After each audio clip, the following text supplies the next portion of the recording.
Broadcasting from the Unshackled Studios in Melbourne. This is WilmsFront, brought to you by theunshackled.net. Now here's Tim Wilms. Hello everyone and welcome to tonight's show. The date is Monday the 2nd of March 2020. It is just past 7 p.m. here in Melbourne. We are live on the Tim Wilms YouTube and DLive channel and we are back on a Monday night finally. Now before getting into the content of tonight's show, as you'll remember at the beginning of this year, I announced a new 3 nights a week lineup, which would be Mondays, Wednesdays and Fridays at 7 p.m. Melbourne time. I still haven't been able to commit to the 3 shows a week lately. Something has always come up. There is always a lot going on behind the scenes here. I can't tell you about it at the moment, but don't worry, it's all good things. I'll formally announce things in due course. So it's the start of the new month, so I'll announce what will be the final Unshackled Productions lineup change for a while. WilmsFront will now just be on 2 nights a week, Mondays and Wednesdays at 7 p.m. Melbourne time. I want to focus on quality rather than quantity, locking in some high profile and fascinating guests. I probably need a booking agent to do all this because I'm just so flat chat at the moment. The Uncockables, arguably the most popular Australian alt media show, will now be 2 nights a week as there's clearly a demand for it. So our regular Thursday night show at 8:30 p.m. Melbourne time on the Uncockables YouTube and DLive channel will remain, but now there'll also be a Tuesday night show on the same channels at the same time of 8:30 p.m. Melbourne time. There'll be a different lineup for each of the different shows. On Tuesday nights, the regulars will be myself, Richard Wollstonecroft from The Report from Tiger Mountain, and Reg Penny from Channel Reg on Telegram, and also from New South Wales Patriots Against the Extreme Left on Facebook. And then Thursday, the regulars will be myself and David Hiscock, editor of the XYZ, and also James Fox Higgins, director of Rational Rise TV. Since Uncockables is a co-produced show, it's much less a burden production-wise on my time, so I'm able to, because it's not just, I don't just flick on the live stream and off we go. There's a lot of pre-planning that goes into this show.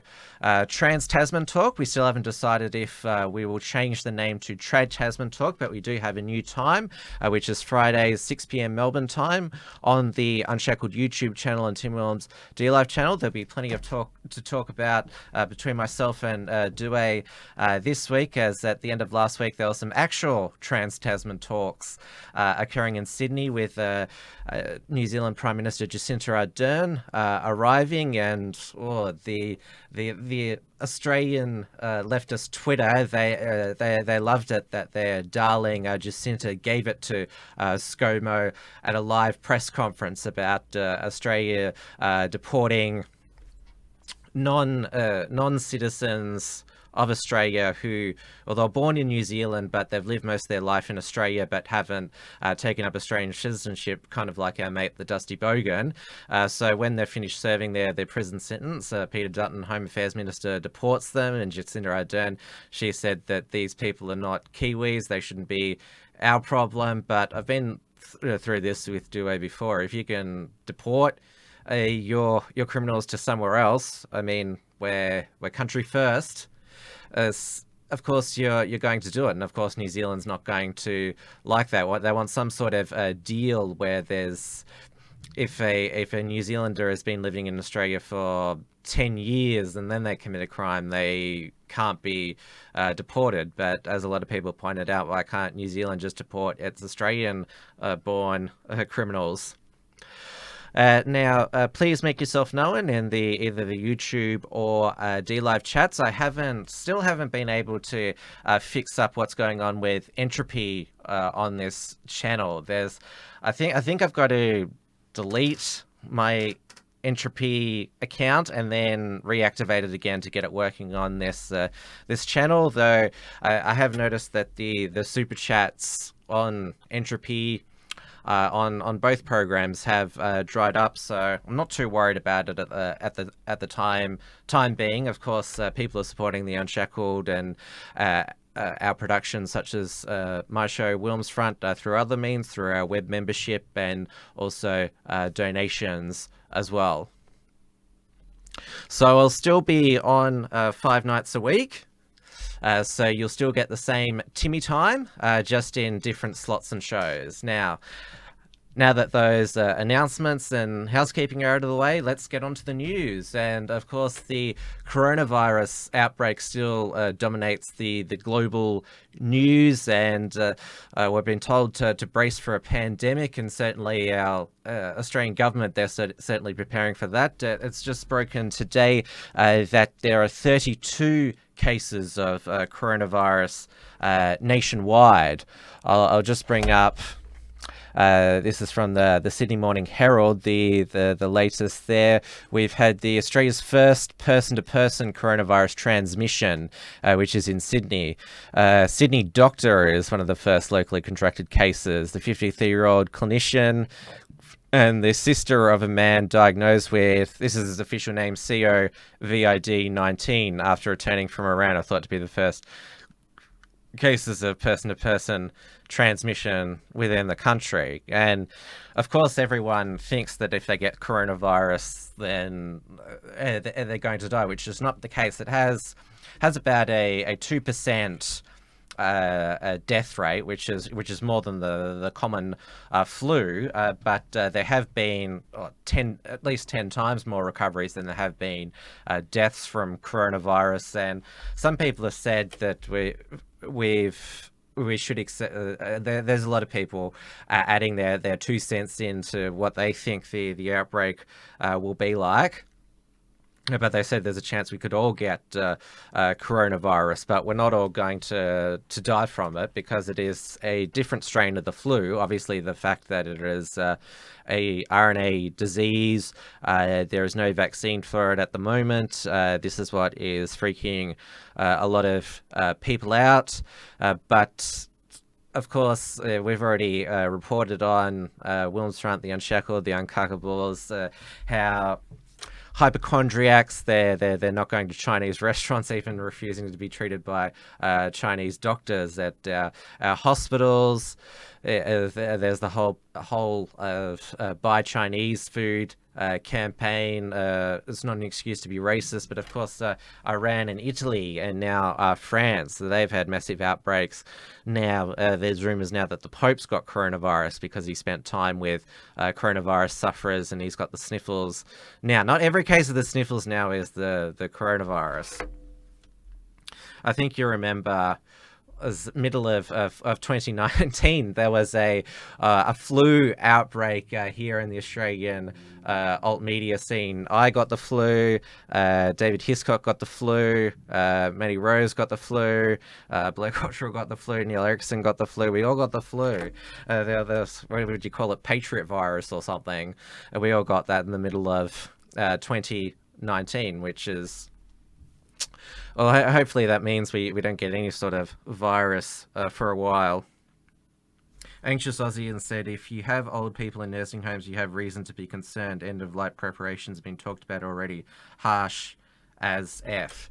Yes, that's correct, but that is also the case with the common flu as well. That has an annual death rate of 0.5%. Last summer was the deadliest flu season on record, and I'm not saying that all of us getting the flu last summer was a sign of that, but yes, we go through flu season every year, and this is just an unknown strain of the flu, which it seems to be is highly contagious. There's reports coming out of China that people who've recovered from coronavirus have then got it again, which is great. Morris said all flus are dangerous to the old. That's correct. Anyone who's already sick, vulnerable. So we need to be obviously take extra precaution, but we definitely do not need to panic ourselves. There's been talk of cancelling AFL matches, the Tokyo Olympics. I think that's going way too far. I think that people love to panic and the media love to spread fear. I think that you should just go about living your daily life. You don't need to buy 50 face masks and buy 10 bottles of Dettol. Apparently, it's not just face masks now that are running out, also Dettol and other disinfectants now. The Von Baroness said, Timmy, I'm worried. You look pale and clammy. Well, that's because I'm white and I've got the lights on me so you can see me properly. That's why. Now, while we're all panicking about coronavirus, blink and you'll miss it. There's a border crisis going on the Greek-Turkish border because Turkey is, of course, has it's still continuing their ground operations into Syria to crush the Kurds and also ISIS as well. And what we've spoken about for years, how Erdogan is an Islamist dictator, bringing back the Ottoman Empire, the Caliphate. Turkish authorities are now not going to stop basically Syrian. We shouldn't call them Syrian refugees, but Syrian able-bodied men. They're not vulnerable women and children. They're not taking any steps to prevent them trying to storm into Europe. And of course,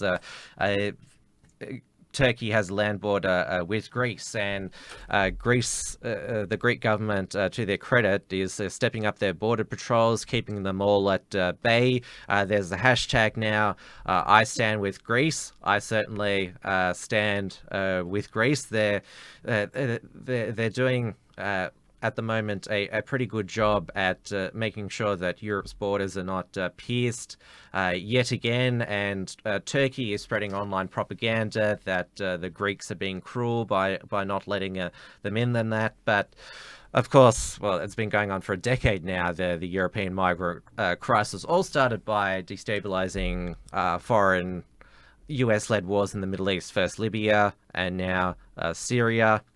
This is what started the migrant crisis, and it's not actual refugees, it's just people exploiting, the mainly able-bodied men exploiting the geopolitical turmoil to flee into Europe. Jude Kecker said RT was giving us border live streams. Yes, RT are one of the few decent sort of mainstream media outlets that report these geopolitical things. Obviously, they're owned by the Russian government, but it's an alternate perspective than what you'll get from CNN, CNBC, and Al Jazeera. If you type in Greek border crisis into Google, you get SBS, you'll get all these CNN, all these left-wing publications, and of course they're all bleeding heart saying, let them in. Remember, that was the hashtag in Australia, let them stay. Now that's the up-to-date current news. The focus of tonight's show, as the title alludes to, is a PACWeek review. PAC stands for Political Action Conference, because although everyone's focusing on the Democratic presidential primaries, which update today after the South Carolina Republican primary on the Saturday, which Joe Biden won convincingly, his first ever presidential primary victory. Bernie Sanders came second. We saw mini billionaire, I call him Tom Steyer, I call him mini billionaire because he's not as big a billionaire as Michael Bloomberg, Michael Bloomberg's got more money, but of course he's shorter than Tom Steyer. He dropped out since he only got around 11% in South Carolina, which he'd invested a lot of his money in. And also broke today that Pete Buttigieg is dropping out as well after he came with less than 10% in South Carolina. Super Tuesday it's not Tuesday tomorrow. We'll get the results of Super Tuesday in around about Wednesday afternoon. We'll focus on the Super Tuesday countdown on tomorrow night's Uncockables, but what I want to talk about now is because every year during February, the American Conservative Union, the peak conservative lobbying educational activist group, holds their Conservative Political Action Conference, CPAC, and it's got all the who's who of US conservatism. And Donald Trump, while he's been president, has addressed all the CPACs that have been held during his first term, and he was there again this year. That took place at the Gaylord National Resort in Maryland, which a lot of people are pointing out the name. They chose the Gaylord Resort. Now, as if you've been following just US politics and particularly this show, you will know that in around about September last year, there was the Groyper Wars, where America First students, not directly directed by Nick Fuentes, host of the America First show, they went to Turning Point USA college campus events asking questions basically on three issues, which was mass migration and demographic change, dual loyalty and America First foreign policy, and also questions about preserving traditional values and fighting back against degeneracy. And Charlie Kirk, he's the founder of Turning Point USA. Even though he was a late comer to the Trump train, he's basically tried to co-opt the MAGA movement and turn Turning Point USA into the peak Trump organization. activist organization. It's got chapters all over the country, and of course it's the same. Charlie Kirk, he didn't like Trump when he was running in the 2016 Republican primaries. Neither did Ben Shapiro, neither did Glenn Beck, but they've all basically co-opted the Trump revolution now, these what is now termed conservative Inc. groups. And I bring you up, I did this graphic of what are the main four conservative Inc. organizations. So Young America's Foundation, that has been around since 1969. They're the ones that have traditionally sponsored all these college talks of conservative speakers such as Ben Shapiro, for example. And then Turning Point USA, which is now the peak conservative student body across the country.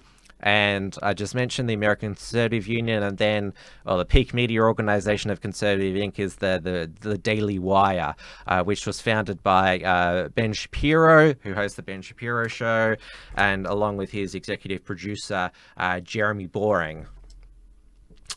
Yeah, and the Groyper Wars, it was people like Charlie Kirk and Ben Shapiro described it as a trolling, malicious exercise. Even though these America First students, they got up and waited their turn, asked questions that obviously the reason why Charlie Kirk and Ben Shapiro described them as malicious, disingenuous questions is because they're ones they didn't want to answer. And Charlie Kirk's got his own podcast now.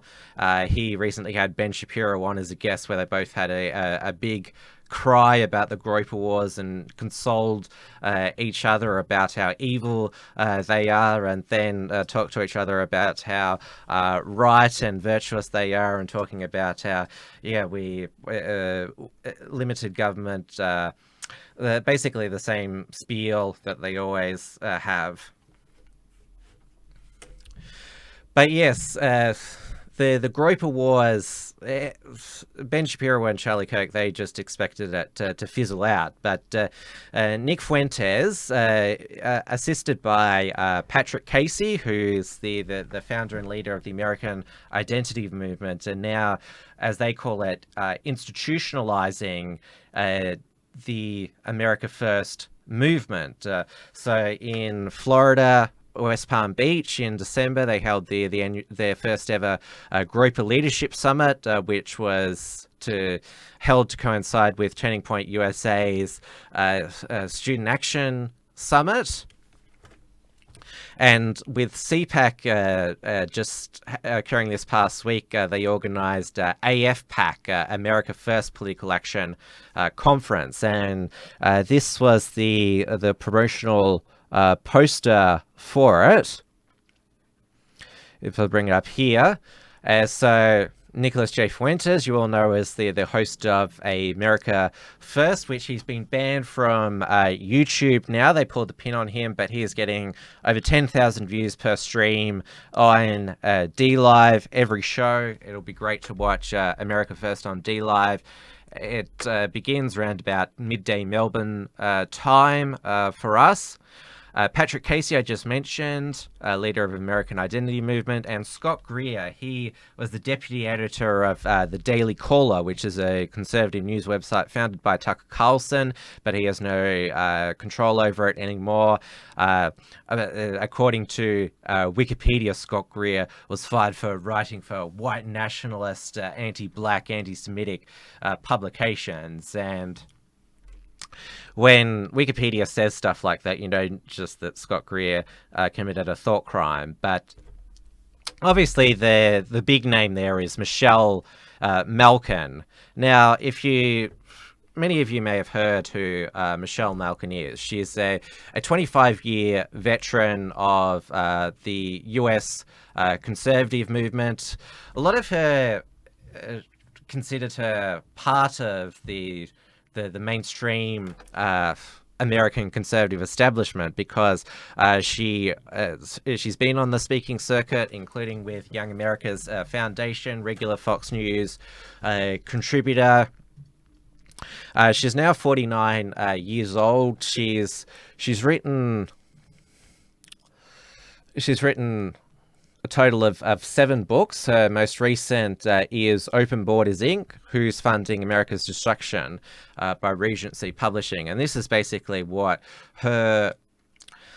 Michelle Malkin's key issue has been for a 25-year basically activist journalism writing career, is that open borders, mass migration, whether legal or illegal, is going to change the demographics of America, turn the whole nation blue in terms of Democrats being elected. She's from California, Michelle Malkin. She remembers when it was still a red state. Richard Nixon and Ronald Reagan were from California, both Republican presidents. Arnold Schwarzenegger was a Republican governor. Now it's permanently blue, the state of California. Now state of Virginia has flipped blue. The Democrats, through the governor, Ralph Northam, tried to pass the gun confiscation bill, but there were enough terrified Democrat moderates who voted it down after there was the protest there at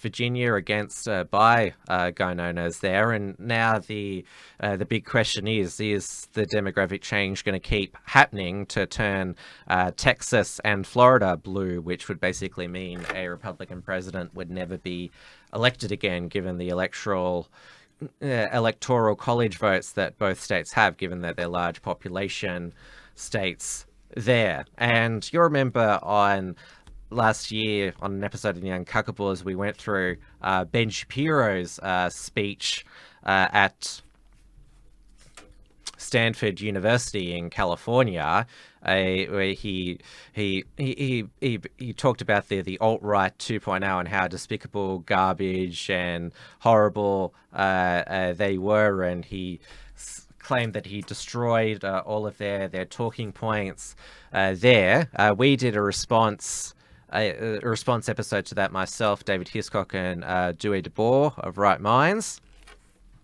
But there was also another speech which occurred a few days after Ben Shapiro's takedown of Nick Fuentes and the Groypers, which he never mentioned Nick Fuentes by name, just called him a leader of the alt-right. And when he went on to quote Nick Fuentes' Cookie Monster super chat.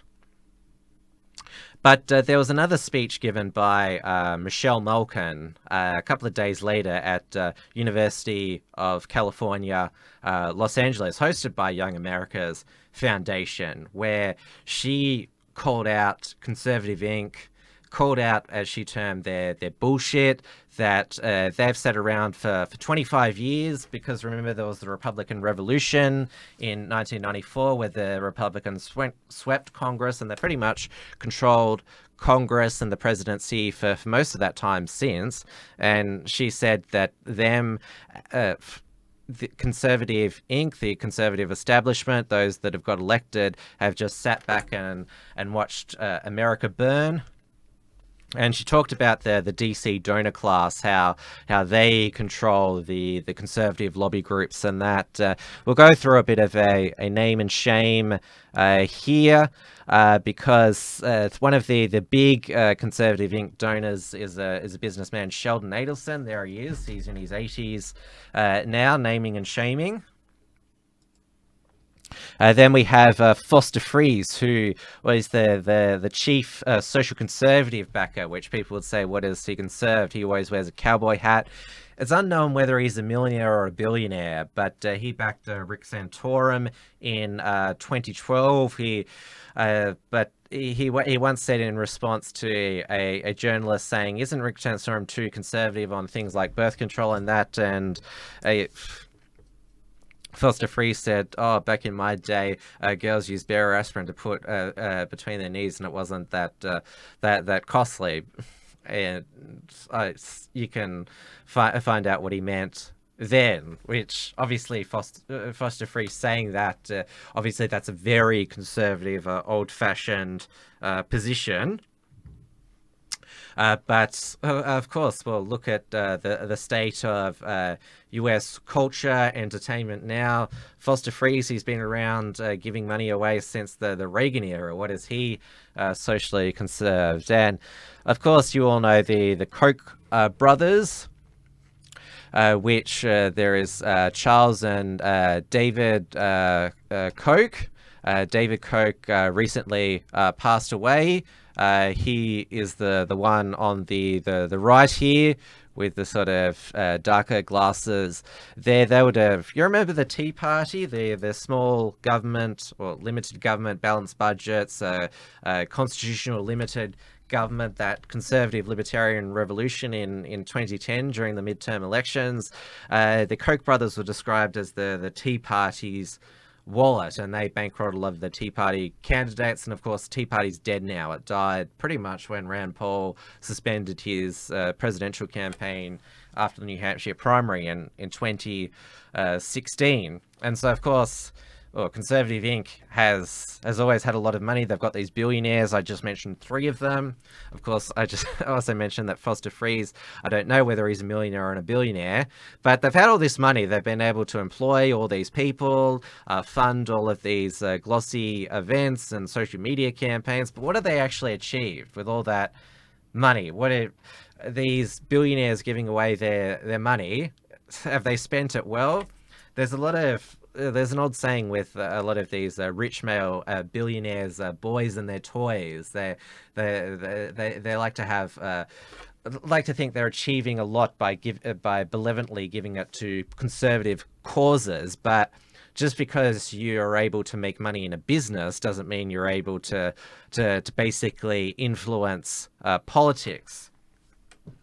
The same with, because I'm an English Premier League fan, when a billionaire from, whether they're English or Indian or from Arabia or from Asia, they buy a football team, spend millions of pounds buying high-profile players.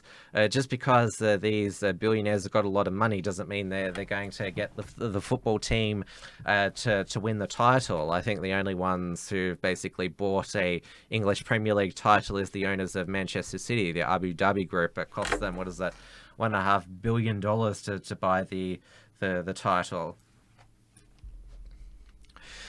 So going back to the Conservative Inc. They pretended for a while that this Groyper War wasn't happening. Then they did acknowledge it, tried to put the Groypers down as much as possible. Well, at the same time, if anyone in Turning Point chapters or who was employed by Conservative Inc. Was sympathetic to the Groypers, they were disavowed. They had their Conservative Inc. careers destroyed. They were blacklisted. Basically, it was a culture of intimidation, saying that if you dare say anything sympathetic with the Groypers, will destroy your political career before it's even started, which is pretty intimidating for a lot of young people. And so Michelle Malkin, you could call it a defection from the conservative establishment with her UCLA speech. She was a big name to side with the Groypers. She didn't care for the slurs by Conservative Inc. against people like Nick Fuentes, that is a racist, anti-Semite, Holocaust denier. She never bought any of that name calling. And so given that her speech at UCLA was sponsored by Young America's Foundation, of course they kicked her off the speaking circuit, and then there was a career assassination job by Conservative Inc. on Michelle Malkin. But they did a very poor job of attempting to ruin her career and reputation. Well, that was months ago. She's still standing now. She's still touring the country, meeting, as she calls them, grassroots conservatives who are concerned about Open Borders Inc. And I also should mention as well that Michelle Malkin, she also founded two websites that this was during you describe it as the conservative surge in online media. She founded Hot Air and Twitchy, which she later sold on as well, which she maintains that she did that with no donor backing, anything like that. She built it herself. And so Michelle Malkin, as I showed on that speakers list there, she was the keynote speaker there, and she has not wavered at all from supporting America First, from sharing, because she's on Telegram now as well as Twitter, sharing Nick Fuentes, Patrick Casey, or any of the other Groypers. So I really wanted to, at the time, go through Michelle Malkin's speech at UCLA, do a reaction response to it, basically contrast it with Ben Shapiro's speech. Obviously, that didn't happen. So what I'm going to do tonight for this show, it is just me for tonight, is I'm going to play Michelle Malkin's speech at AFPAC, which occurred on the Friday evening, and just react to it, because it is truly something to behold. It goes for 37 minutes. We've got until 9 p.m. Melbourne time, until XYZ live starts to go through this and react to it. But of course, Dave could be late again. So let's go through to my reaction window here. So introducing Michelle Malkin, this is what Patrick Casey looks like. He has quite a soothing voice. He hosts the Restoring Order podcast. He's got a great podcast voice. Nick Fuentes has sort of got he embraces the Joker chaos persona, but Patrick Casey has got he's got a much sort of smoother, you would say MC voice, which is why he's the MC here. Now, hopefully the sound's loud enough here. So let's play the speech.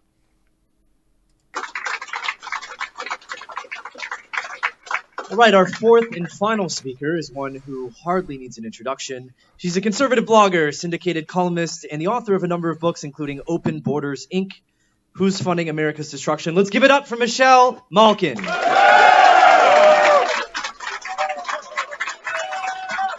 Now, Michelle Malkin is 49, and she still looks like that. So she looks very good.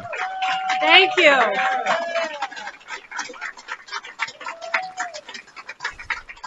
Thank you. Mommy's in the house. Bit of 4chan humor there. And when I said that Mom was proud of the boys the first time, it led to the immediate disavowal of me by the slimy crap weasels of Young America's Foundation. And I say it even louder today. I could not be more ignited in my passion to fight for the same issues that we all, every one of us in this room, care about. The future, the preservation of America first. Now, just pause it there. And of course, Michelle Malkin is doing I introduced on Uncackables last week there, the America First hand sign, which David Hiscock pointed out to me is something that ISIS have done in the past to signify that there's one God. And so you can just imagine well, I'm sure the Anti-Defamation League are already entering it into its database of hate, saying that the America First Groypers, they're now doing this hateful hand symbol of America First, country first, which is, well, they've appropriated from ISIS. So look how horrid they are. So you just know that. So make sure already we know that the OK sign is a hand symbol. And so now it is one finger. And of course, I also introduced you the two finger salute is also now a hate symbol because it signifies that there's two genders now. So basically, any hand sign, I do. No offense to the deaf people who use sign language. I mean, it's the left that are deeming any sort of hand signal to be hate speech, but it just shows the absurdity of this now that they're basically the Anti-Defamation League and all these other groups for hook, line, and sinker think that everybody who does. I mean, doing this to signify America First doesn't make you a bigot at all. Neither does this or this. But it just shows how easily the left is sucked into thinking everything is hateful now. And in case you didn't know, on the screen now, Michelle Malkin is clearly of Asian ethnicity. She is Filipino. She was born in Philadelphia, Pennsylvania. Her parents were migrants from the Philippines, which during the first half of the 20th century was under the control of the United States. So for those, we'd just say white nationalist purists, Michelle Malkin, she is an American. The Philippines was part of America, but the America First movement, the Groyper Wars, it's not about race. And obviously demographic change is tied to race, but it's more tied to culture, politics, and also language as well. Michelle Malkin, as you see, she speaks with a fluent American accent. She was an English major at the university. So, and obviously, what they're called, white majoritarians, white supremacists, white separatists, but their keynote speaker is this Asian lady. She's she's the mother of two boys, and that's why she said in the introduction, "Mommy's proud of the boys," because she is a mother of two boys. She understands that young American males in particular are up against it at the moment, and during her UCLA speech, she chastised Kimberly Guilfoyle for slurring the Groypers as people who couldn't get laid, which, well, a lot of them are saving themselves for marriage, which is called volcel, not incel, voluntary celibacy. Throddle Green mentioned that the Groyper movement is predominantly Catholic. Michelle Malkin, she is a Catholic, so which is another reason why she's been so embraced by this movement. Nick Fuentes has talked about, he's a Catholic as well, that Catholicism to the Groypers, America First, is the closest things to Orthodox, pure Christianity in the United States. And obviously the Catholic Church has a grand history in the United States. But on with the filler information, let's resume the speech. Not second, not third, not last. Not subordinate to Saudi Arabia or China or my ancestral land in the Philippines or Israel or anywhere else. She named them all.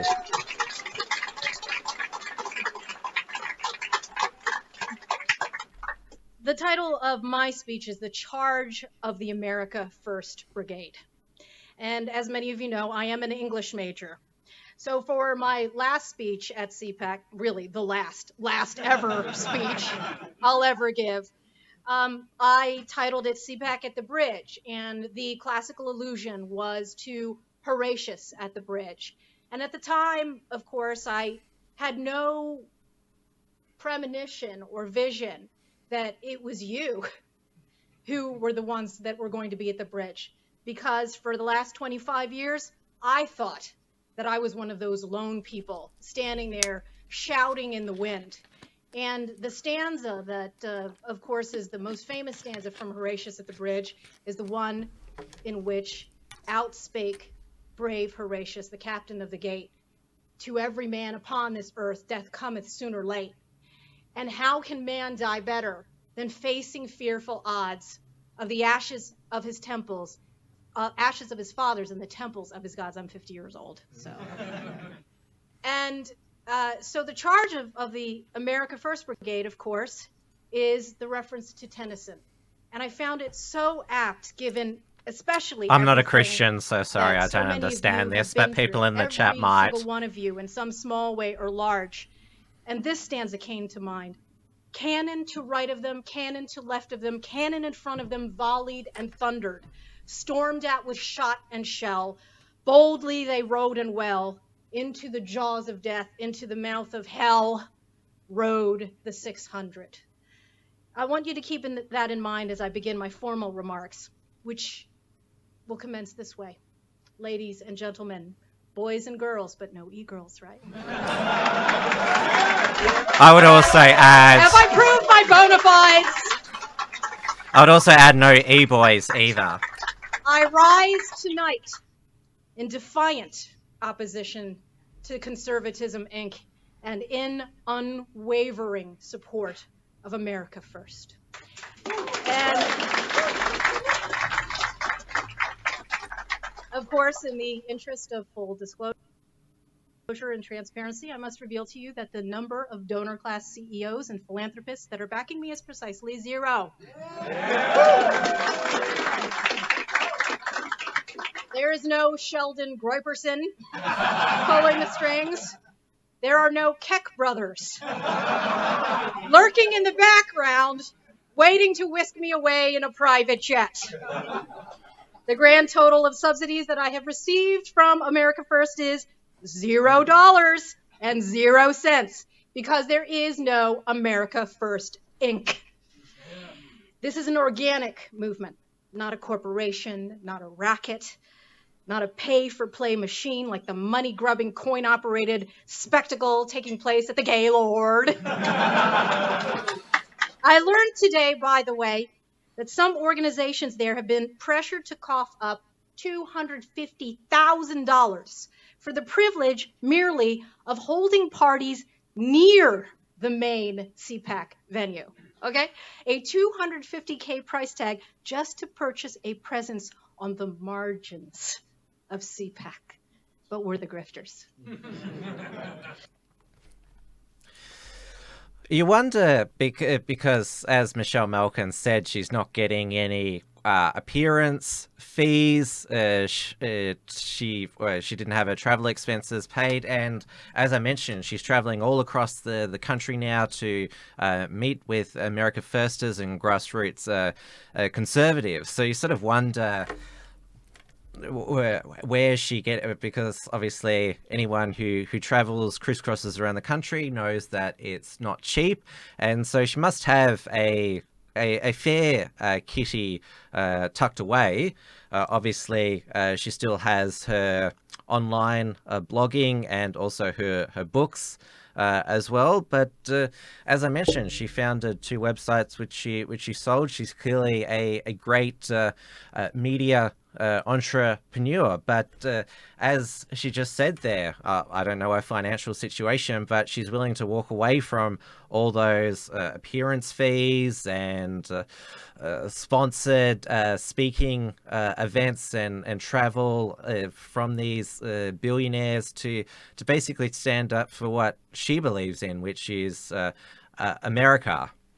And Michelle Malkin she did get her media pass approved to be at CPAC 2020. She gave her final CPAC speech last year before the Groyper Wars, but a Conservative Inc. they did their most to make sure that any dissident right person could not attend CPAC. So Gavin McInnes was kicked out, Jacob Warhol was kicked out. A lot of the Groypers turned up there to get kicked out. Laura Loomer, she was kicked out of CPAC. Proud Boys are all banned from CPAC. Alex Jones is banned from CPAC. Milo is banned from CPAC. Basically, anyone who doesn't toe the Ben Shapiro, Charlie Kirk line is not allowed at CPAC.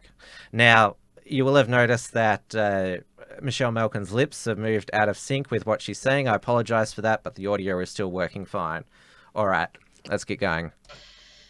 Unlike that cloistered class of think tankers and TV pundits and reality show brand ambassadors and GOP hacks, whose world, yes, I coexisted in for 25 years. This brave, new, young America First movement that you are leading is real and spectacular and authentic. I've seen it firsthand on the ground on college campuses across the country, especially in the last 6 months.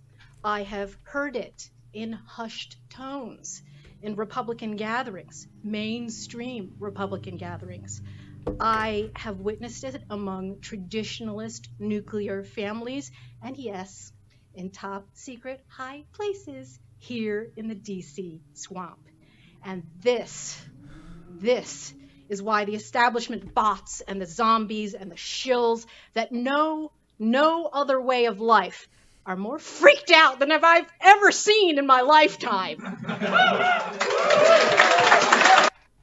Now, what you just described there about that there's all these secret Groyper sympathizers in high places, it makes it sound like the sort of secret dissidents in Eastern European communist regimes and free radio Europe. That's how it's sort of like. And as I mentioned, conservative Inc., they're threatening to destroy young conservatives' lives. So it sort of is like that.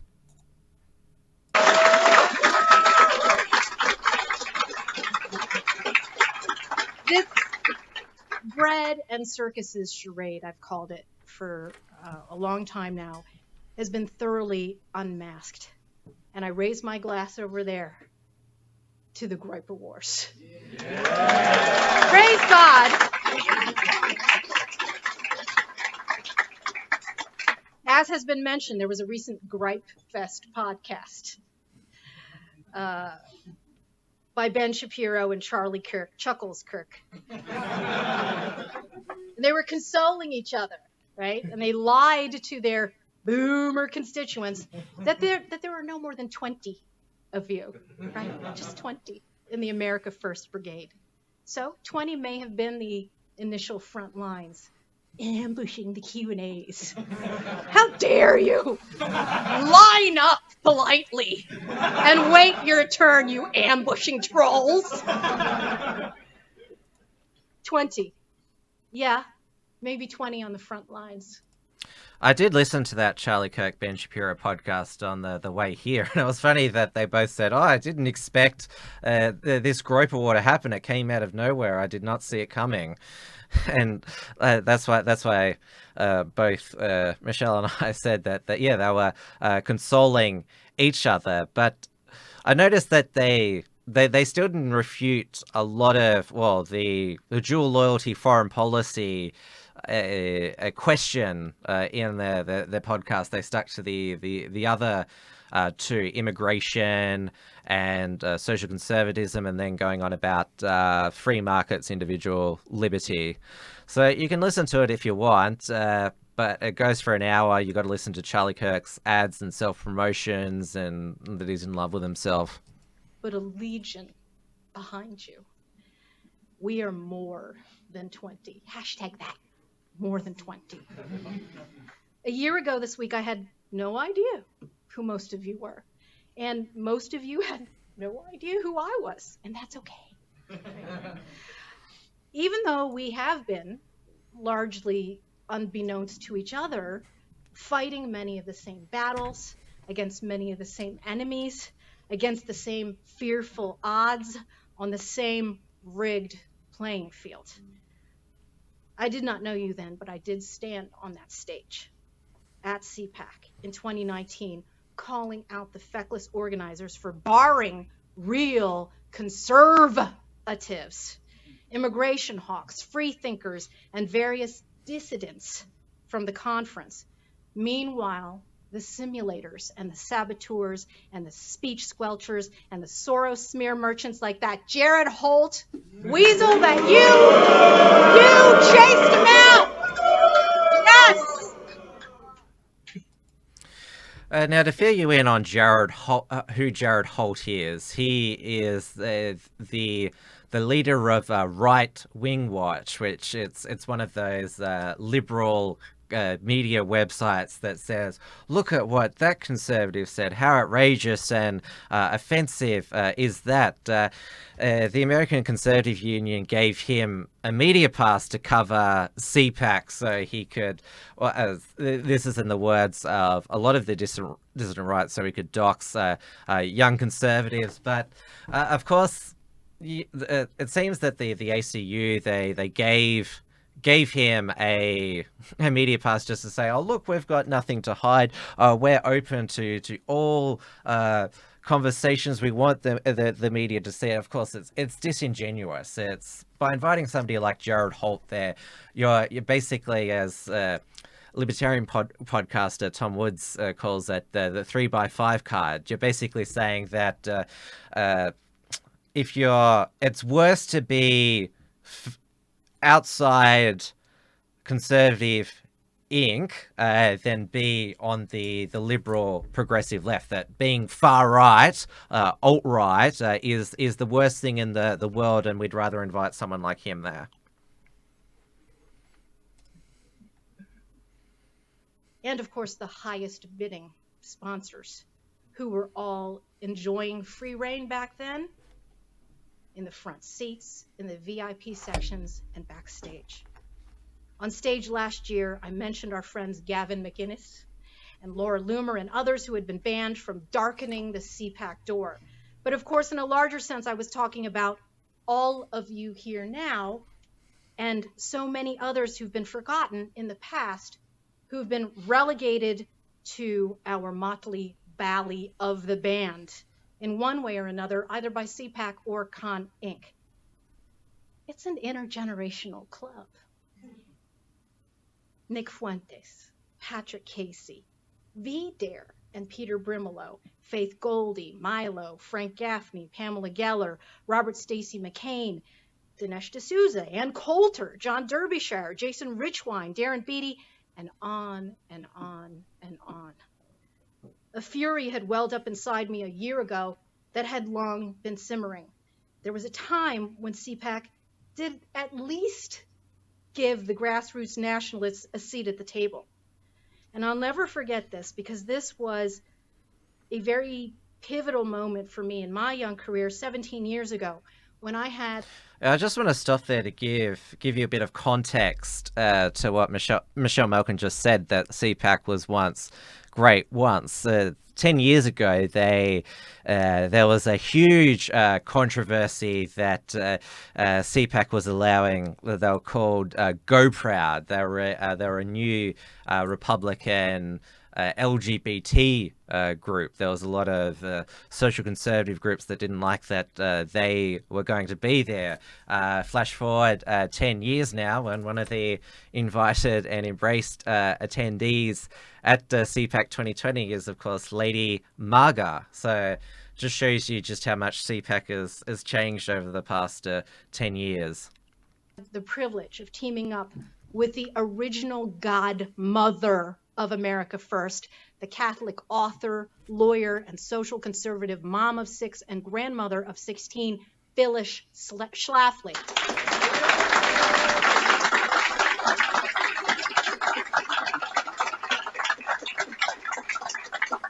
We argued against open borders and perpetual amnesty at that time, against Grover Norquist, the slimy, entrenched Beltway swamp lobbyist. Is there any other kind? And Tamar Jacoby, a dime a dozen editorial writer for the Wall Street Journal, which of course is the globo homogenation house organ for big business that infamously pushed for the 5-word constitutional amendment, quote, "There shall be open borders." Nobody's really for open borders. You see what Michelle Malkin did there when she described the Wall Street Journal promoting globo-homogenous. You could tell the double entendre. She was saying there. Kirk has said, "Isn't AFPAC a lobby group?" Well, it's a conference to start with. It's not an official lobby group. Yeah, I noticed when I typed into Google AFPAC, it came up with AIPAC, which is the American-Israeli political action conference. I typed in AFPAC into Google and it said, "Did you mean AIPAC?" Which was interesting. And also, that's what I was going to mention. Grover Norquist, he's the CEO of, or founder and president of Americans for Tax Reform. And so every time Republican administrations pass modest tax cuts to businesses and individuals, he claims credit and that it's a tax revolution. And that's how he's been around for 20 years. Not even Glenn Beck likes him because he is, according to, this is Glenn Beck, because his Muslim wife has some questionable radical Islamic connections, which Grover Norquist has always said is a smear against him. Anyway, let's keep going. The standing room only audience back then was with us, the rabble-rousers at the gate, not with the keepers of the gate. And soon after that, the grassroots prevailed over the evil Bush Rove empire in the mid-2000s, defeating a massive illegal alien amnesty of millions of natural Democrat voters from Mexico and Central America who, if they had gotten their path to citizenship, would have almost certainly ensured the demographic abortion of a Donald Trump presidency. I want to dwell on the demographic math for a second, because ConInc hates nationalist math. Okay? Math doesn't care about your feelings. See here, I wonder who she meant about there. The GDP and 401ks and the black unemployment rate. Have you heard about the black unemployment rate? Did you know it's at a record low? Let me tell you that again, 999 times in 99 seconds.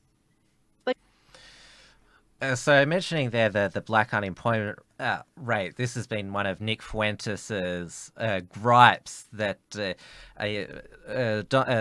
the Trump administration, when they talk about the booming economy, they always focus on the low black unemployment rate. And of course, Nick Fuentes, he thinks this is cringe. That's why they accuse him of being a racist and a white nationalist. But the point of this is because, well, Donald Trump, since he's run for presidency, he's been accused of being a racist, and so he wants to talk about that the economy that's boomed under him. It hasn't just benefited the white working class who elected him in Ohio, Pennsylvania, and Michigan, but it's also benefited blacks and Latinos. But again, isn't the modern conservatives always raging against identity politics, and they accuse the Groypers of embracing the identity politics of the left. But obviously, there has been black disadvantage in the past. But shouldn't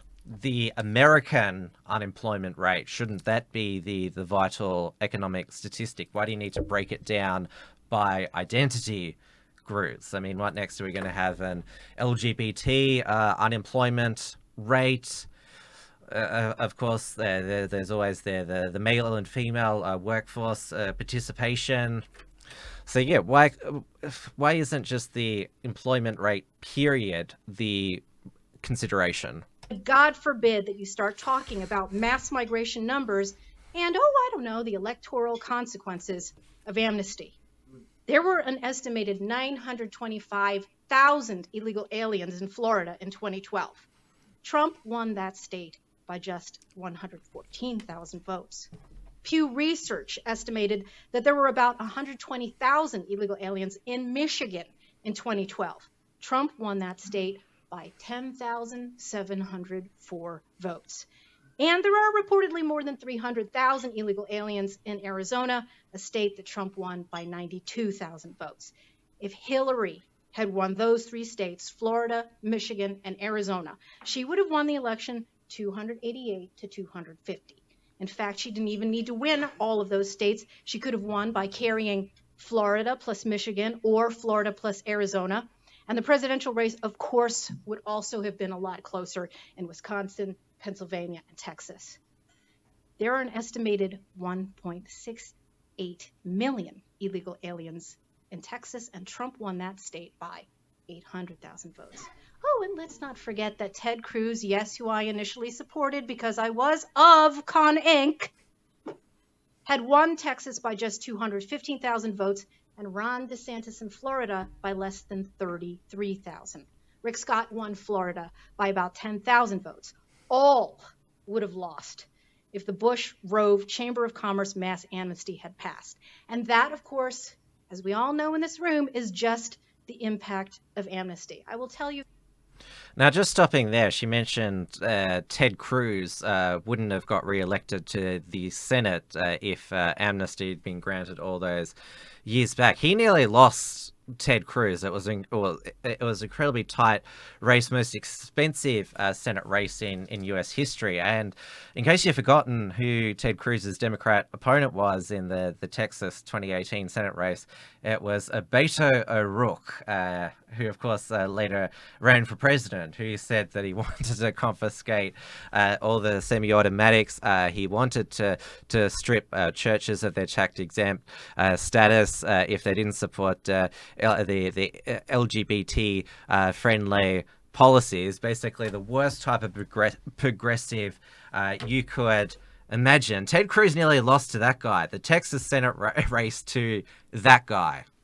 And let's not remember the Christmas attempted massacre at a Texas church, which was prevented because there was Texas has concealed carry in churches, and probably about 50 lives were able to be saved. So when Michelle Malkin's talking about that, that's how close the fate of the United States is and their freedoms.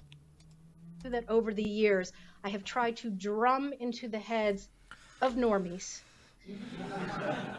that the brave formulation of being against illegal immigration but for legal immigration is kindergarten level thinking.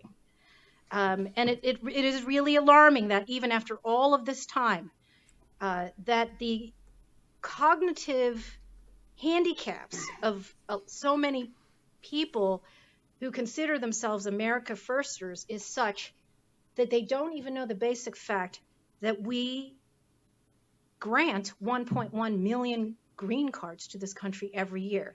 I shockingly learned from a Beltway insider today that in the inner chambers of meetings in high-level places, people were confused when this fact was given to them because they thought it was 1.1 million over 5 or 10 or 15 years. So, of course, in addition to that 1 million green cards flooding the country every single year, the refugee resettlement pipeline, seasonal and agricultural guest workers allowed to adjust their status to gain green cards, the bogus U visa, of course, Charlie Kirk's favorite F1 foreign student visa holders, the OPT indentured service, and permanent residency acquired one way or the other by the millions of short-term visa overstayers, the temporary protected status winners who won the lottery again, even under the Trump administration, all their spouses, the 800,000 DACA recipients, plus the chain migration multiplier of 3 or more. The numbers, the exit polls, the stubbornly unmalleable voting preferences of the majority of amnestied and naturalized citizens, plus birthright citizenship beneficiaries in every major ethnic bloc, all lead to one irrefutable reality. Mass migration isn't just turning California and Virginia and Texas blue, it's turning all of America blue, and every American should be seeing red about it. Now, going back to, I mentioned the fact that Michelle Malkin, obviously, I I mentioned that Asian ethnicity is Filipino. Her parents, she was born in America, and her parents were migrants from the Philippines. Her father came to the United States on an employer-sponsored visa, so it was a visa tied to employment. I haven't looked in enough yet into Michelle Malkin's history, where she talks about why her parents' migration was legitimate, while some of these other visa programs aren't. Certainly, F1 student visas, the fact that, well, they're coming here to study, staple a green card to a diploma, they haven't actually got a job then. And if you are for foreign decent amount of immigration and foreign workers coming in, you want visas to be tied to employment. But then there's the broader question as well. Can a nation, just using Australia, for example, can we sustain 160,000 coming in every year? Can our infrastructure and resources do that? And then there's also with the demographic change. Obviously, Michelle Malkin there is just talking about US voting patterns of new Americans, but it's quite different here in Australia. Obviously, traditionally, the Labor Party and the left have been good at getting the migrant vote, but a lot of that's changing, as signified by the seat of Chisholm in inner southeast Melbourne, which is near where I am. That flipped from Labor to Liberal in 2016 when Julia Banks won it, and then Gladys Liu for the Liberals retained it in 2019. The seat of Reid in inner western Sydney, that was a traditionally Labor seat, but flipped in 2013 when Craig Laundy won it, and it was retained by the Liberal Party when Craig Laundy retired in 2019. But it's of course, when you talk about mass migration and demographic change, as I said before, it's not about race and ethnicity. It's about the cultural change. Is there going to be people who are integrated into Australian society? Is our culture going to be the same? Can everyone speak fluent English? Are we going to be a actual melting pot, or are we going to retreat into tribal communities with our own cultural practices? That's why it's important to talk about this and not scream racist and xenophobe all the time, because these are all important questions which we need to discuss. But I'm with Michelle Malkin.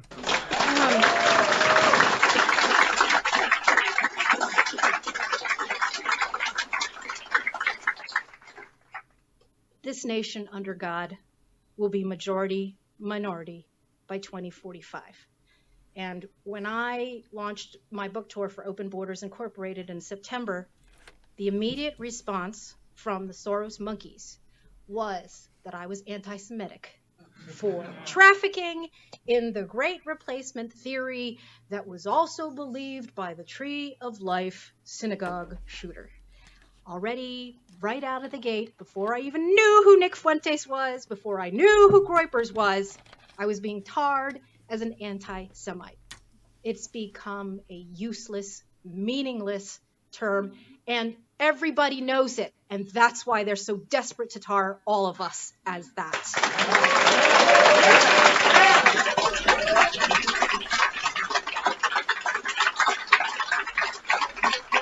It's anti-Semitic to mention George Soros's billions. It's anti-Semitic to criticize the Anti-Defamation League. It's anti-Semitic to question whatever the precise number is of people who perished in World War II.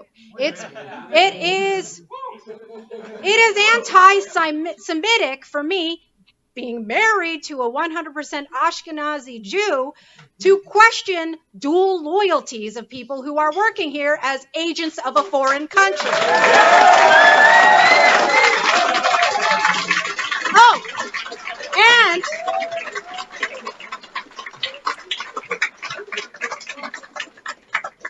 And it is unacceptably anti-Semitic to point out the rank hypocrisy of people who are fiercely protective of an ethno-state and an immigration enforcement system that works, who turn around and call those of us who believe, whatever our backgrounds are, who only have one homeland that they've ever known, to call us, what is it now? White majoritarians, I believe is the term. That's me. Right? Obviously, the audience loved what Michelle Malkin said there, because basically she has pointed out that the conservative Inc., they know, the conservative establishment, that the terms racist, sexist, homophobic, transphobic have all become meaningless now, but the accusation, the slur of anti-Semitism to shut people up, that's perfectly acceptable to establishment conservatives and all across the political spectrum. I've been told that to use the term globalists or elites is anti-Semitic, even though I myself have said that the globalists and the elites, they're quite a diverse bunch. I mean, there's Arab sheikhs who are part of the globalists as well. It's certainly not one ethnic group or religion, but you should add anti-Semitism to that ragtag of meaningless slurs. I mean, the most ridiculous one is calling it anti-Semitic to criticize George Soros, when there is strong evidence that he and his family were Nazi collaborators in Nazi-occupied Hungary during World War II. That's in Glenn Beck's book, Cowards. So if you think about it a bit more than just screaming anti-Semitism, then when you're critical of George Soros, obviously people don't know that backstory as well. But yeah, she's laid it there, and I noticed that there were a few Puritans who were like, oh, she had to mention that her husband is 100% Ashkenazi Jew, which is also Ben Shapiro, but so what? That's Michelle Malkin is a Catholic, and she's got two sons, and obviously they are half Filipino and half Ashkenazi Jew. So certainly, she and her husband, they're certainly not in with, well, her husband's not with that identitarian ethno-Israel state that she was just criticizing the hypocrisy there.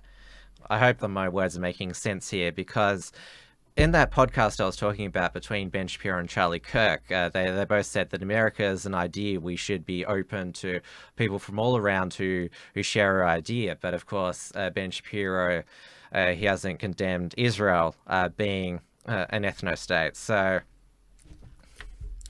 her husband's name is Jesse Malkin. So yeah, I don't think there's anything wrong with Michelle Malkin just talking about who she's married to, and that's why she and her husband don't fall for that kind of anti-Semitism slur, or also that the Puritan identitarian argument.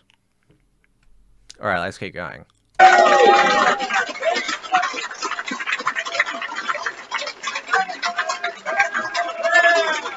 Thank you. Well, she got a standing ovation.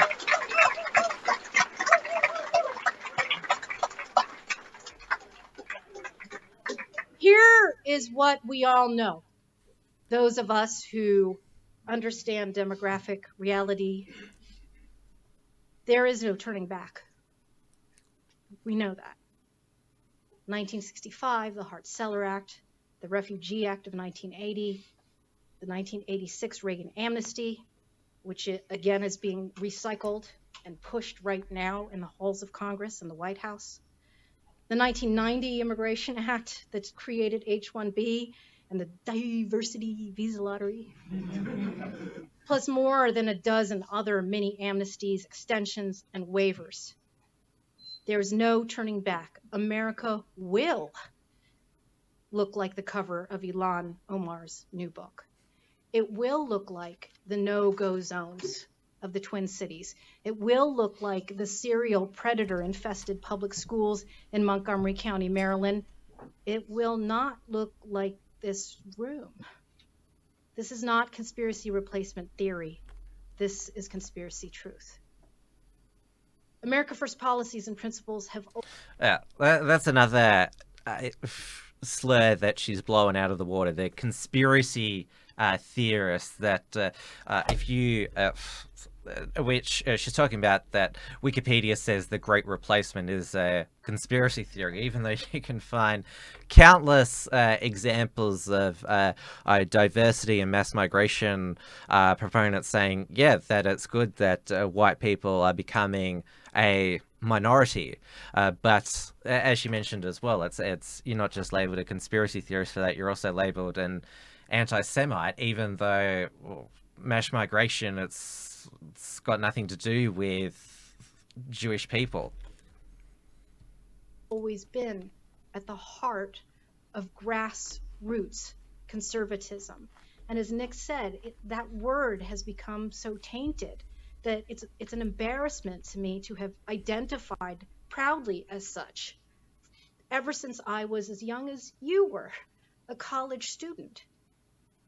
And yet over time, despite this being one of the basic tenets of grassroots conservatism, our side was shoved to the margins of CPAC's so-called big tent in favor of this vulgar, this endless parade of vaudeville acts and Republican flacks and corporate hacks and drag queens on stage who blabber about everything under the sun except the dire consequences of mass migration in our beloved homeland, America. I was in Arizona earlier this week, speaking with grassroots conservatives, many of them young college students, but many of them my age, middle age, and older, who well remember the contemptuous John McCain routine flip-flops on suicidal open borders policies. Some of you won't remember this. You were in grade school, I'm sure, during campaign seasons when he would don this phony cowboy hat. And he rode on a horse with a border patrol, faking support for enforcement. And then, of course, after winning election after election after election by exploiting the naivete of the base. And here, I'm hoping that people who are watching this online, who are not Zoomers, who are not Groypers, will stand up and remember this. You remember, don't forget, don't fall into open borders amnesia. He'd cuddle up with Vanity Fair reporters, sneering at his racist constituents who kept pestering him about building, quote, the goddamn fence. That's what he called it. And now there's a McCain in a skirt, Martha McCain. Now, just talking about John McCain there, remember when he died at the end of 2018, he was... Even though he ran for president against State Barack Obama, he was admired across the aisle. Let's not remember that he was a neocon, that he supported every war under the sun, because, well, America First also means America First foreign policy, which is you don't send American troops to die in the name of a global nation building and shaping the Middle East in your image there. But it's so often the case that when it comes to election time that the candidates pander, yeah, we'll do this, we promise to do this and that, and especially when asking for campaign contributions. But of course, McCain flirted with amnesty many times during the George W. Bush years, the Obama years, and it was put quite succinctly by Ann Coulter in a Frontline TV appearance, which is the American Public Broadcaster's current affairs program. Said the reason why amnesties died multiple times in the 21st century is because every time it's before the Congress, the switchboards go into meltdown, and that freaks the crap out of politicians. Anyway, that's on to McCain with a skirt. Sally, who was for the Illegal Alien Dream Act before she was against it. She's running for McCain's seat using the same template, the same advisors, the same platitudes.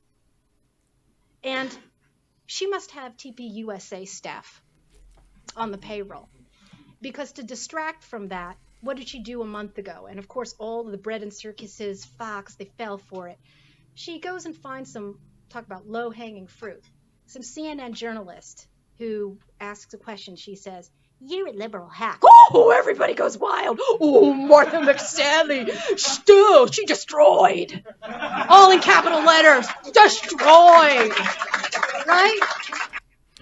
Yeah, another good point she makes there, that calling the liberal media fake news, that sort of thing, that calling CNN was a clown news network, crap news network.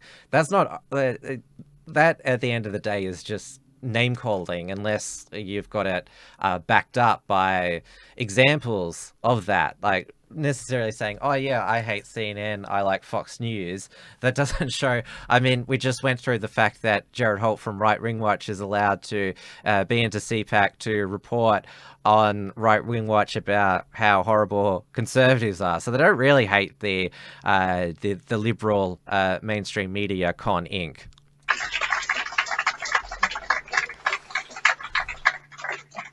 They think people are stupid, and unfortunately, so many are.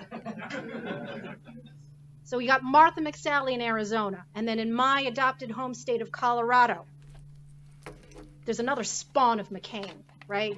Last year I talked about the ghost of McCain. This is the spawn of McCain. Cory Gardner. He's this oily Hispanderer. That's Mickey Cow's term. Hispanderer in the mold of McCain and Romney. He's a shocker. I can corroborate that. ConInc hijacking. History repeats itself again and again and again. Many of you, of course, are all well versed in the betrayals of the GOP establishment when it comes to engineering and succumbing to demographic conquest. So I want to pivot for a moment and talk about limited government. Right? And the scourge of socialism. Boom! Right? This is the hot new thing now, right? CPAC has made it its leitmotif, right? Its theme of the conference and their rallying cry. While once again, immigration and sovereignty issues are tokenized with obligatory panels filled with controlled actors. Right? They've got their toothy little grins and their glossy brochures and their slick signs and their cheesy memes. And the shills are plying the boomers at this conference, and also aspiring YAF and TPUSA interns, right? With socialism sucks junk food. That's what it is, junk food. And I know a lot of you are junk food aficionados in this room. Now, what? I'll start with the last bit there. She's talking about the men in the room being a junk food aficionado. If you watch Nick Fuentes' America First daily, like I do most days, he's basically searching for the perfect burger, Nick Fuentes, and a lot of those super chats on YouTube now, the lemons and the ice creams on D Live, a lot of those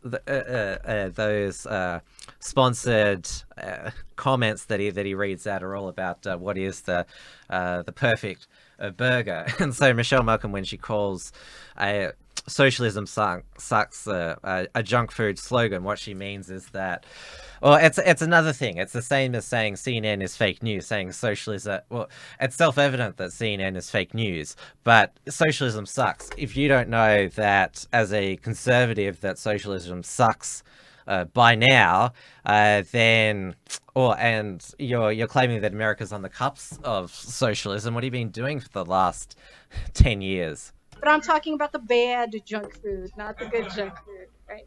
Why is this happening? It's not out of cynical Beltway elites' sincere fear or contempt for Bernie Sanders style socialism. Virtue signaling is vice deflection. The louder the virtuous proclamation, the dirtier the vice being whitewashed. Braying, and that's what they do, they bray all day long, about the left's socialism distracts from the obscene growth of government under Republican rule. Who approved the $700 billion TARP bailout? Who approved the $25 billion auto bailout and the $85 billion AIG bailout? $300 billion mortgage entitlement bailout? Who presided over the massive growth of the U.S. Department of Education, which is now a wholly owned subsidiary of Silicon Valley data miners? Who hoovered up hundreds of millions of dollars from gullible GOP boomer voters on the phony promise of repealing Obamacare? It wasn't the Democratic squad.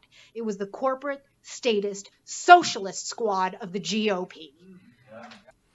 And she's 100% right there. I talked about before the Republican Revolution of 1994, and their goal under Speaker Newt Gingrich was they had their contract with America to bring back fiscally responsible, constitutionally limited government, and they got Bill Clinton to say in his State of the Union, the era of big government is over. And as Michelle Malkin just said, there were the bailouts during the global financial crisis, under federal spending under George W. Bush increased dramatically. So did the deficits. They continued under Obama, and the deficits and the debt continuing under Donald Trump. The Tea Party is completely dead. The Republican establishment, they don't talk about how many trillions the debt clock is up to now, the unfunded liabilities of Medicare, Social Security. And of course, the Republicans from 2010 to 2016, they ran on a repealing and replacing Obamacare. They kept having these meaningless votes in the House of Representatives to repeal Obamacare. When they got control of both houses in the presidency, they didn't repeal Obamacare. It's still there, and it'll be there for many years to come. Yeah.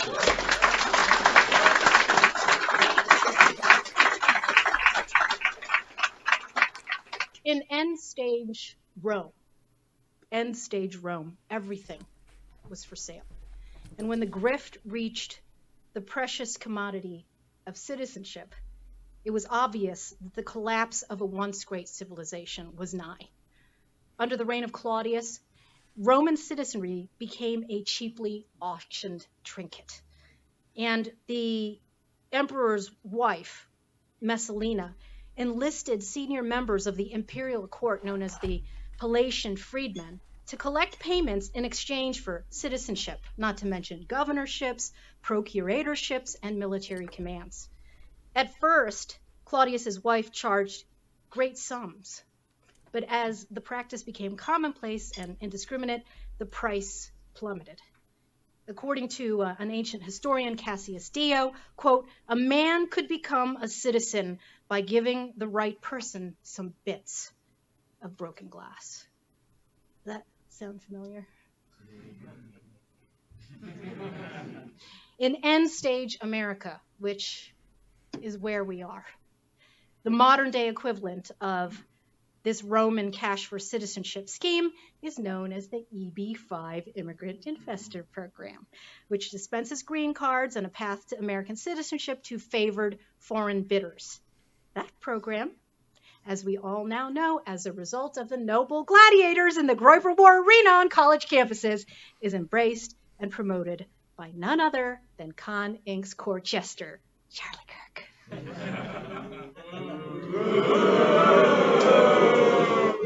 There will be ample opportunity to ask questions about this that might induce yet another disavowal of his favored immigration open borders programs. It's amazing that these are the clowns, again, who audaciously call us grifters. And of course, this is the classic textbook example of psychological projection, right? It reeks. And I will tell you, just on my own personal level, and I haven't talked about it much because I don't, that I had made countless decisions in my own career over the last quarter century to walk away from ConInc.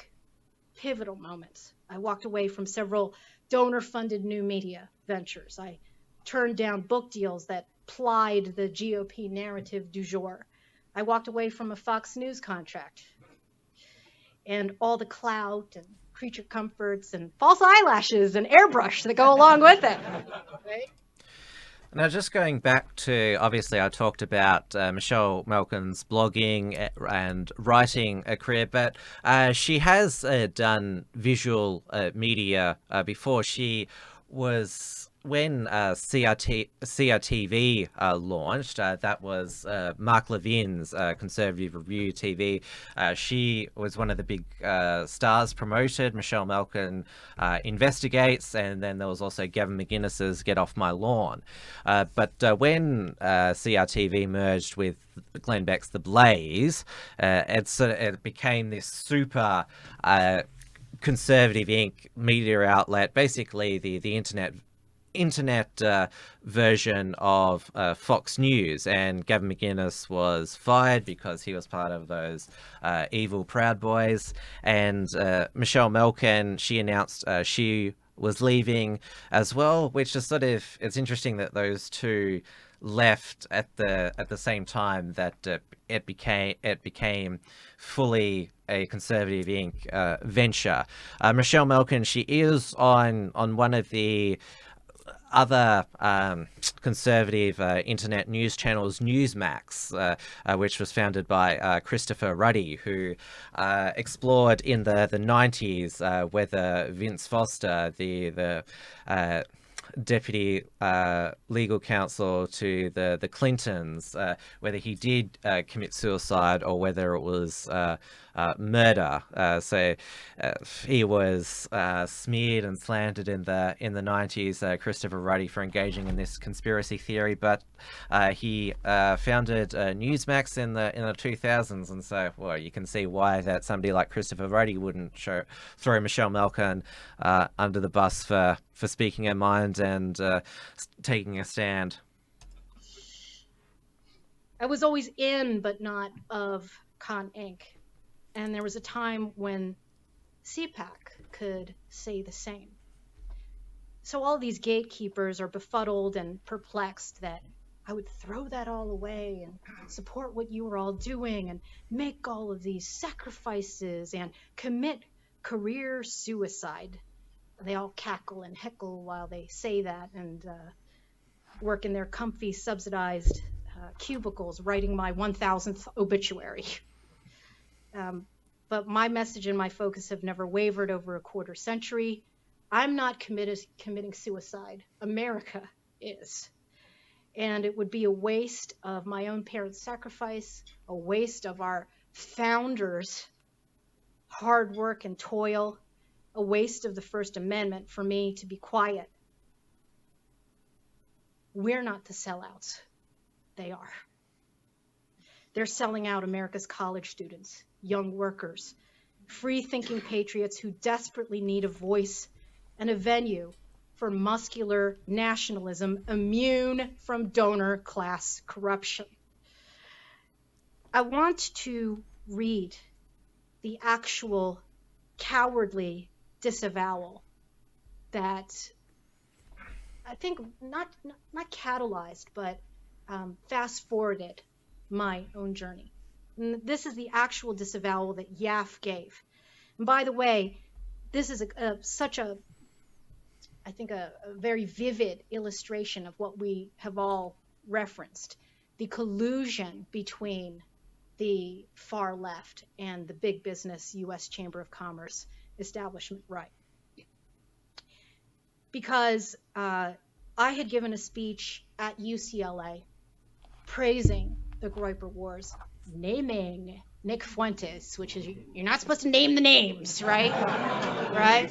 Name the names!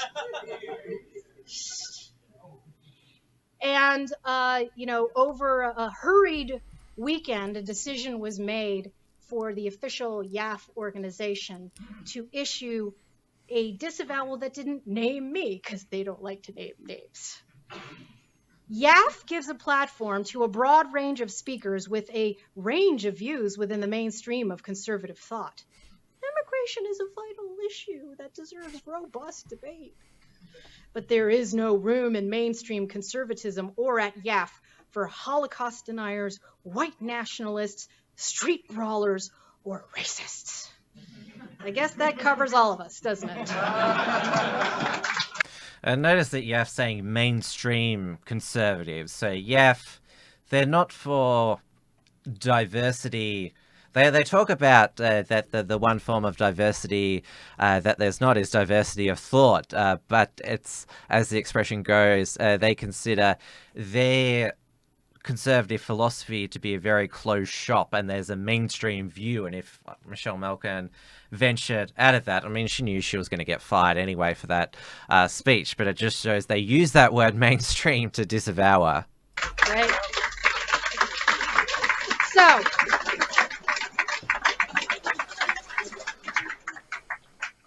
they left the dirty work to their friends at the Daily Beast. Because if one reads this, one would have no idea that this was about me and this was about you. They leaked the story to the Daily Beast, which ran anonymous people quoted, anonymous YAF officials quoted as, completing the disavowal and pulling the trigger. And what was perplexing to a lot of people is why all of these different people were listed here. Like, where did street brawlers come from? And that came from the fact that I had written a column that week before I spoke at UCLA that talked about the vacuum that ConInc had left of putting boots on the ground for people who would truly advocate for America first. And of course, I talked about Groypers, I talked about young American tech workers, and I talked about the Proud Boys. And that's where all of these things came from. And this is important because it shows you what they fear. They fear coalition building. They fear the idea that people are beginning to get out of their silos and connect with each other. And the reason why I believe they fear me the most is because I'm acting as a catalyst and a bridge. And now going back to what how she unpacked the definition of street brawler, and well, the reason why the Proud Boys are described as street brawlers is because they take part in the free speech patriot rallies across the United States, and who shows up to counter-protest them, try to intimidate and also attack attendees? It's Antifa. And obviously, if you're attacked by a left-wing terrorist, you're going to defend yourself. So YAF called the Proud Boys street brawlers for defending themselves, self-defense in public, and also exercising their First Amendment right. And yeah, Michelle Malkin's right. There's ConInc. They don't have boots on the actual grounds in the street. I mean, the only mainstream big public demonstration nationwide that the Conservatives hold is the March for Life, which is an important it's a very important rally, and there have been significant pro-life victories over the past decade, which of course a lot of Republicans have frustrated, but that's just one. And the reason why I mention it as a success, if they had more of them, if they had, say, more free speech rallies, Second Amendment rallies, maybe they'd get a bit more done at the grassroots street level, conservatives. I'm willing to do that because this is where I have always been. And I joked, I can't remember where it was, but I joked the other day that the reason why I have an affinity for kids who do video from their basement is because I was sort of a grandmother of that. The very first group blog that I founded, and I know this is ancient history, was a blog that created video content from my basement with one of the green screens, that's this big, that would bleed out, right? And it would take 7 hours to upload a 10-minute video. That's still And so Australian I've internet seen speeds. the evolution and the magic of the power of the internet. And it's why I have also been at the forefront of defending so many people who've used these platforms that are now being yanked from them, whether I agree with them on 100% issues or not. I mean, I've been married to my husband for 26 years. There's nobody on the planet that will agree with 100% of what I have to say or think. And the war on free speech, as I elaborated in Open Borders, Inc., is tied to the war on American sovereignty. It's not a coincidence that Silicon Valley is behind all of it and that both parties are sold out to these speech squelchers and sovereignty saboteurs. It's important to stick together like glue. That's a phrase that Donald Trump used a couple of weeks ago when he was giving backhanded praise to the Democrats after impeachment. He said, you know, they're vicious and they stick together like glue. Guess what? We have to be too, because nice from the party establishment in the GOP has not worked. We're at the end now.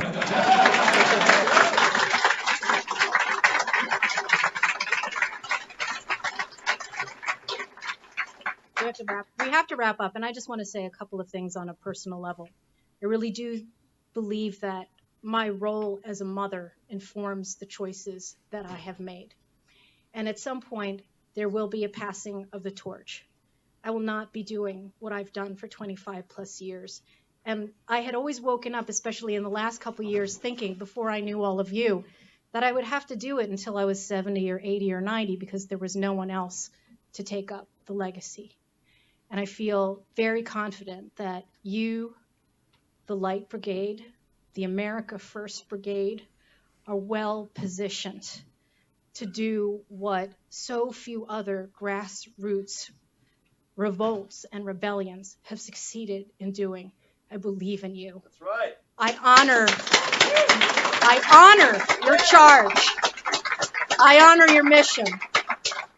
You may not have finances, but you have faith in this country, and you have many more friends than you know. God bless you.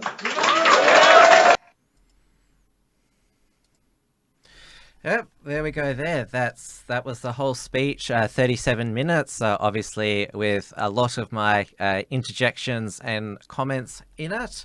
Please let me know in your comments your overall thoughts on the speech, because, well, as I mentioned earlier in the show, Conservative Inc., when she wouldn't disavow the Groypers, tried to destroy her career, said she was committing a career suicide, but she's still standing. She hasn't been, she's not crying in the corner. She's out and proud, and she is more as fierce as ever in embracing the Groypers and the America First message, which, if to all the other conservative who are in the mainstream conservative voice circle, if Michelle Malkin, if she can defect and survive, you can do it too. And Ann Coulter, Michelle Malkin, when she first burst onto the scene in the 90s, was described as an Asian Ann Coulter, because they have had similar messages over the past 25 years. Ann Coulter does have a similar immigration demographic change warning message, and it was basically her book Adios America, which forms part of the manifesto for Donald Trump to run on for building the wall. Ann Coulter, she was a speaker at the TPUSA Student Action Summit. So Ann Coulter she's still doing this sort of towing both strings. She hasn't explicitly defended the Groypers, but she hasn't disavowed them either. But I think we're all pretty certain that Ann Coulter, her spirit and her soul is with the America First brigade, and she tells young conservatives everywhere, if you don't address this immigration question, there's going to be no America. And also Ann Coulter, she was Trump's biggest supporter. She's also his harshest critic. She said that if the wall's not built, immigration is not under control, the Trump presidency will have been a joke. And when it came to the government shutdown, when he didn't secure border funding and he blinked first, Ann Coulter called him a wimp. So definitely Ann Coulter is there in spirit as well. But as I've said to other people now, Michelle, Conservative Inc., they tried to destroy Michelle Malkin, but now she's basically, because she says she was in ConInc, but not part of it. And to a degree, she spilled the beans on how Conservative Inc. works and how a lot of these conservative media ventures. She talked about how Daily Wire, it's not all fan subscriptions. There's a lot of donor backing as well. She talked about how National Review online has never made any money. So she basically knows all of Conservative Inc.'s dirty secrets, and she's still on Twitter. She's too big to obliterate yet by Twitter. Obviously, a lot of the Groypers are still there as well, but Groyper's been obliterated from YouTube. Nick Fuentes' channel went, so it is Nick Fuentes highlights. Zoomer clips hasn't been obliterated from YouTube left, but Michelle Malkin, in her own words, to get around the gatekeeper, she opened up a Telegram channel, which is t.me/Michelle Malkin. I know a lot of the fans of this program and other Australian alt media are very active on Telegram, so please subscribe to Michelle Malkin's channel. You can also find Nick Fuentes there, and Scott Greer and Patrick Casey there. Nick Fuentes' America First show continues 5 nights a week, unless there's an event like AFPAC. It's still going well on D-Live. Subscribe to Patrick Casey's Restoring Order podcast. He does a lot of joint episodes with Scott Greer as well, who's one of the keynote speakers. I actually ripped this speech not from... I haven't tried to rip videos from D-Live yet. I still ripped it on YouTube. I think Michelle Malkin's speeches and content is still allowed on YouTube, even though it had the America First logo. I blacked that out to superimpose my live reaction to it. But going back to Turning Point USA and Charlie Kirk, his new book is the MAGA Doctrine, and of course he's got Donald Trump to say nice things about Charlie Kirk. Donald Trump himself has never commented on the Groypers and that. You wonder what he thinks of them, but because they were a lot of them were never Trumpers. Ben Shapiro, Charlie Kirk, the buffoons at National Review, they were pretty never Trump, but now they're basically trying to, even though they didn't vote for Donald Trump, they've now appropriated the MAGA movement for themselves and trying to have this cool Trump era conservatism. If you saw the student action summit, all the graphics and glossy videos, special effects, which is all done by Benny Johnson, former BuzzFeed editor. It's all super cringe to make it sort of the cool conservative movement, which is why the Groyper movement, the disenfranchised traditionalist America Firsters emerged, because basically trying to be the liberals, the American liberals, but without the meanness and toxicity, which is not what conservatism was. Also listen to If You Can Bear It, that Charlie Kirk podcast with Ben Shapiro, because it is quite funny, and see how self-absorbed Charlie Kirk is in praise for himself. He always mentions throughout the show, type into your podcast provider Charlie Kirk show, give us a 5-star review, do all this, that, make sure that you say I'm the greatest thing since since sliced bread, and there's a whole bunch of live ad reads as well. And of course, Nick Fuentes has said that he's never going to do live ad reads on his show. If you listen to the Ben Shapiro show, here.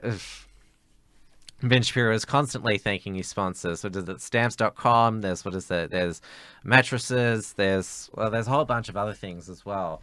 Charlie Kirk was promoting, student loan refinancing. That was his a big thing. So obviously there's still a lot of corporate sponsors that are still willing to put their name to ConInc. But that wraps up the beginning of the new schedule for WilmsFront. I will be back 7 p.m. Melbourne time for WilmsFront on Wednesday night on the Tim Wilms YouTube and D-Live channel. Tomorrow is the first ever Uncockables Tuesday, 8:30 p.m. Melbourne time on the Uncockables YouTube and D-Live channel. In the studio will be myself and Richard Wollstonecroft, and we'll be joined by Sydney via Skype, by Reg Penny. It's the eve of Super Tuesday, first Uncockables Tuesday. It'll be Super Supreme Tuesday is what I'm going to call the episode, and we'll focus on more analysing the state of the Democrat primary race and offering our Super Tuesday predictions, as well as giving a coronavirus update and a Greek border crisis, because I know that we have a lot of Greeks who are fans of this show and the Australian Patriot movement, and we definitely, just to say again, hashtag stand with Greece. Now, if you want to support the work of the Unshackled, as you know, as Michelle Malkin said about the America First movement, they're not grifters. I'm not a grifter, but I can't produce all that we can without the financial support of you, our viewers and listeners. All the money you pledge through super chats or donations or memberships goes straight into producing more content, better quality, so we can deliver it to you more often, and also in a more professional and also a high-tech medium. So you can go to theunshackled.net/membership or theunshackled.net/donate. And of course, we're on subscribestar.com/theunshackled, and also have our store at theunshackled.net/store. Please keep visiting theunshackled.net to keep up with our latest content. Visit my personal website, timwilms.com. It's got links to my social media. I'm on Gab, Minds, Telegram. I've got a channel and also a chat where you can interact with me and fans of this show as well. And it's also got a link to the podcast version of the show as well on your favorite podcasting platform. So thank you so much, everyone, for your company tonight. I'll see you all tomorrow night for the Uncockables. Thanks for tuning in to WilmsFront. Visit timwilms.com or Rational Rise TV to view the archive of episodes.